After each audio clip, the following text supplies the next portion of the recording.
Kita utama kembali hadir untuk Anda, Saudara. Jenazah Argo Prasetyo, WNI yang tewas di Kamboja, akhirnya berhasil dipulangkan ke kampung halamannya di Langkat, Sumatera Utara. Argo diduga menjadi korban penganiayaan di perusahaan scam atau penipuan daring.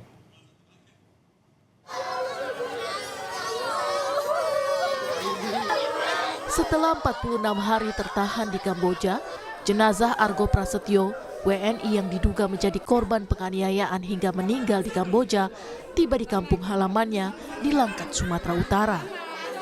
Tangis keluarga pecah saat jenazah tiba di rumah duka.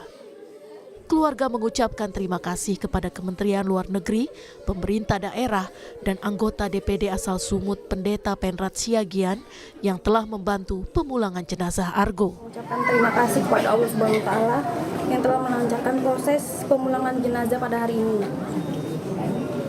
Dan saya terima kasih juga kepada pemerintah dan teman-teman, terutama Pak Pendeta Penrat Siagian yang mendampingi saya. Ini anggota juga. Anggota DPD RI. Ya.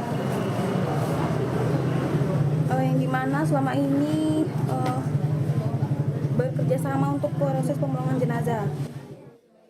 Argo, pemuda berusia 25 tahun, dilaporkan meninggal di Kamboja pada 30 September 2025. Kabar tentang Argo lebih dulu ramai di media sosial.